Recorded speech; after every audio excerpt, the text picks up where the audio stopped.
Higher secondary परीक्षा वर्ष 2026 ये कक्षा 12वीं के बायोलॉजी का बोर्ड का पेपर था।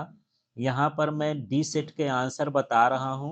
इसके अनुसार जो है आप दूसरे सेट का आंसर देख लेंगे। तो चलिए सबसे पहले इस प्रश्न को देखते हैं, खाली स्थान वाला है। खालिस्तान नामक गर्भ निरोधक गोली की खोज भारत में लखनऊ के केंद्रीय औषध अनुसंधान संस्थान ने की। तो ये है सहेली। फिर दात्र कोशिका अरक्तता सिकल सेल अनीमिया खालिस्तान उत्परिवर्तन का उदाहरण है। तो ये बिंदु उत्परिवर्तन पॉइंट म्यूटेशन का उदाहरण है। फिर है होमोसेपियंस मानव खालिस्तान में विकसित हुआ और धीरे धीरे महाद्वीपों से पार पहुंचा। तो ये अफ्रीका में विकसित हुआ। फिर विषाणु संक्रमित कोशिकाएं खालिस्तान नामक प्रोटीन का स्रावण करती हैं। तो ये है इंटरफेरॉन। फिर है इंसुलिन दो छोटी पॉलीपेप्टाइड श्रृंखलों का बना होता है। श्रृंखला ए और श्रृंखला बी आपस में बंधों द्वारा जुड़ी होती है। तो यहाँ पर सही उत्तर है डाइसल्फाइड। फिर जब एक जाति विलुप्त होती है तब उस पर आधारित दूसरी जंतु और पादप जातियां विलुप्त होने लगती हैं। इसे कहते हैं सह विलुप्ति।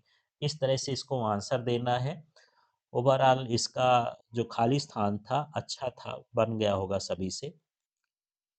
अब इसमें दूसरा प्रश्न था सत्य असत्य। तो चलिए इन कथनों को देखते हैं। पराग कण का बाह्य चोल स्पोरोपोलेनिन का बना होता है, यह कथन सत्य है। 50 प्राथमिक शुक्र कोशिकाएं 200 शुक्राणुओं का निर्माण करती हैं, यह भी सत्य है, 4 गुना बनते हैं। फिर वर्णांधता रोग से ग्रसित व्यक्ति केवल लाल एवं हरे वर्ण रंग में विभेद कर पाता है, ये कथन सत्य है। डीएनए में यूरेसिल नामक नाइट्रोजनी क्षारक पाया जाता है, यह सत्य है। थाइमिन पाया जाता है। अस्थि मज्जा और थाइमस द्वितीयक लसिकाभ अंग हैं, ये भी असत्य है, ये प्राथमिक हैं। प्रत्येक प्रतिबंधन एंडोन्यूक्लिएज डीएनए में विशिष्ट पैलिंड्रोमिक न्यूक्लियोटाइड अनुक्रमों को पहचानता है, ये कथन सत्य है। यह भी सरल ही था, इस ये भी बन गया होगा। अब चलिए इसके तीसरे प्रश्न को देखते हैं जिसमें सही जोड़ी बनाना है। तो सबसे पहले स्ट्रॉबेरी है। तो स्ट्रॉबेरी एक तरह का आभासी फल है। फिर शुक्रवाहिका उच्छेदन जिसको वैसेक्टॉमी कहते हैं, ये पुरुष बंध्यकरण कहलाता है। फिर जो स्विस चीज है इसमें ये है प्रोपियोनोबैक्टीरियम सारमेनाई। फिर है ब्यूटीरिक अम्ल, ये ब्यूटीलिम लिखा है, इसी से आप अंदाजा लगा सकते हैं ये इसका है क्लास्ट्रीडियम ब्यूटिकिलम। फिर यह स्टैटिन, ये जो है रक्त कोलेस्ट्रॉल है। इस तरह से यहाँ पर इसकी जोड़ी मिलाना है, तो जोड़ी भी सरल ही आई थी। अब चलिए चौथे प्रश्न को देखते हैं। एक वाक्य और शब्द में उत्तर दीजिए। दोहरा कार्य मेथियोनोनिन का कूट लेखन एवं प्रारंभिक कूट करने वाले आनुवंशिक कूट को लिखिए। तो AUG होता है, ये प्रारंभन कोडान होता है, तो AUG प्रारंभन कोडान भी लिख सकते हैं आप। फिर है डीएनए खंडों में किस प्रकार का आवेश होता है, तो ये होता है ऋणात्मक आवेश। फिर है ऊतक संवर्धन में किसी कोशिका कार्तोतकी से पूर्ण पादप में जनित होने की यह क्षमता क्या कहलाती है, तो इसे टोटीपोटेंसी कहते हैं, या हिंदी में ये भी लिख सकते थे पूर्ण सख्तता। फिर है जीव जातियों के बीच ऐसी पारस्परिक क्रिया जिसमें एक जाति का लाभ होता है और दूसरी जाति को न लाभ और न हानि, ऐसी पारस्परिक क्रिया क्या कहलाती है, तो इसे सहभोजिता कहा जाता है। फिर है मृत कार्बनिक सामग्री से आरंभ होने वाली खाद्य श्रृंखला कहलाती है, तो इसको अपघटन खाद्य श्रृंखला बोल सकते हैं, या अपघटी खाद्य श्रृंखला बोल सकते हैं, या अपरद खाद्य श्रृंखला बोल सकते हैं। इनमें से कुछ भी लिखे होंगे सब सही है। तो इस तरह से मैंने जो क्वेश्चन बैंक बनाया था, एक नंबर के इम्पोर्टेंट क्वेश्चन सारे क्वेश्चन इसमें है। तो सरल ही थे। यदि आप अच्छे से उसको पढ़े होंगे तो पूरे बन गए होंगे आपसे। अब यहाँ प्रश्न है सही विकल्प चुनकर लिखिए। बीज के अंदर भ्रूण निष्क्रियता की दशा कहलाती है, तो ये प्रसुप्ति कहलाती है। ये भी बड़ी आसानी से बन गया होगा। फिर निषेचन की क्रिया अंडवाहिनी के क्षेत्र में संपन्न होती है, तो ये एम्पुला तुम्बिका में संपन्न होती है। फिर है डीएनए खंडों में समान प्रकार के चिपचिपे सिरे होते हैं जो निम्नलिखित में से किसकी सहायता से आपस में जुड़ते हैं।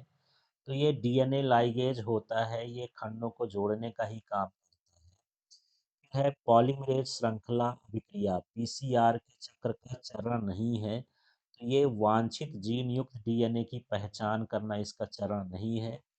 है जीव जातियों के बीच होने वाली ऐसी पारस्परिक क्रिया जिसमें दोनों जातियों को लाभ होता है कहलाती है, तो ये क्रिया कहलाती है सह उपकारिता, ऐसा कह सकते हैं।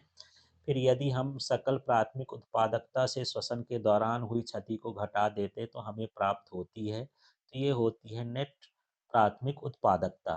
तो यहाँ पर जो भी ऑब्जेक्टिव थे, 1 अंक के प्रश्न थे, सरल ही थे, इनको आप मिला करके चेक कर लें।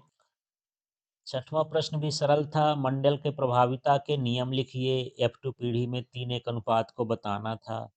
ये भी आपको क्वेश्चन बैंक में मिल गया होगा। परीक्षार्थ संकरण टेस्ट क्लास से आप क्या समझते हैं, ये भी आसान था।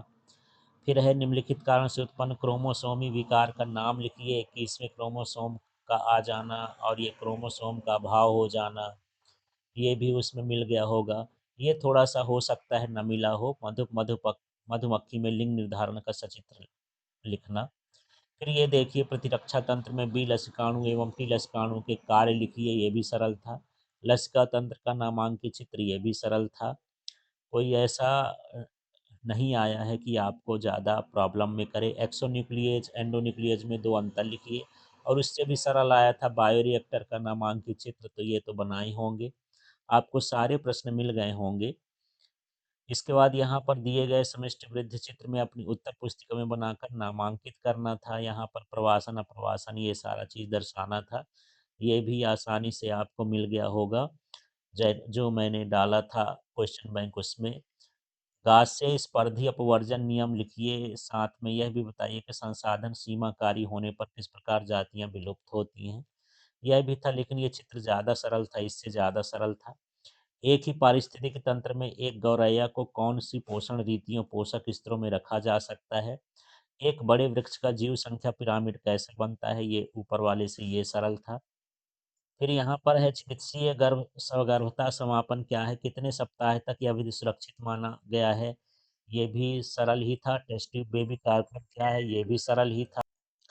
13वां प्रश्न में देखिए प्राकृतिक वर्ण समजातता तुल्य रूपता, कितना आसान ही आया था, कोई ज़्यादा कठिन नहीं था। इसका बिग बैंग सिद्धांत, एस मिलर का प्रयोग है, गैस का नाम बताना था, हार्डी वेनबर्ग सिद्धांत का समीकरण, ये भी इजी ही था, जो प्रश्न आते रहते हैं। फिर यहाँ बायोगैस संयंत्र का नामांकित चित्र बनाना था, उपयोग लिखना था, ये तो सरल ही था। बीओडी क्या है, किसी तालाब के प्रदूषित जल की बीओडी कम करने के 3 उपाय लिखना था।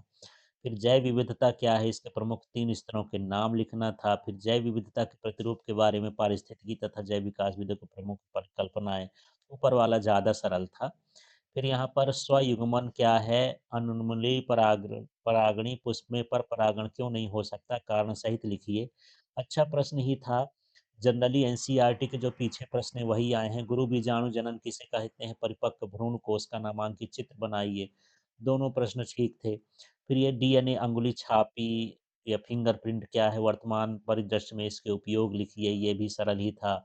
डीएनए के वार्षणकृत द्विकिन्वित मॉडल का चित्र बनाकर खास विशेषताएं लिखना था, उसके बारे में वर्णन करना था। एड्स क्या है, एड्स का रोग कारक नाम है, परीक्षण का नाम है, एड्स संक्रमण के कारण है, रोकथाम के उपाय हैं। बिल्कुल इजी प्रश्न ही था। अब यहाँ पर इनके संक्षिप्त स्व प्रतिरक्षा, विनिवर्तन, ड्रग एल्कोहल को प्रभाव, ड्रग एल्कोहल, तो ये अथवा वाला प्रश्न से अच्छा तो वो एड्स वाला था, जो भी आप लिखे होंगे।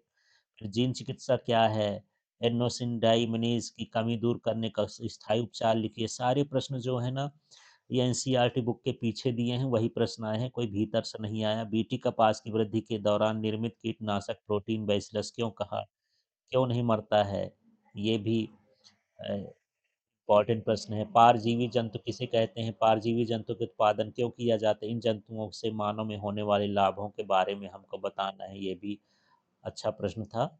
निम्नलिखित के बारे में संक्षिप्त में समझाइए। अपरा है, रजोनिवृत्ति है, स्टेम सेल्स है, ज़ोनोपेल्शिडा है या फिर शुक्राणु एवं अंडाशय प्रस्थकाट का स्वच्छ नामांकित चित्र बनाइए। तो ओवरऑल पेपर अच्छा था, आप इसमें अच्छा स्कोर कर सकते हैं।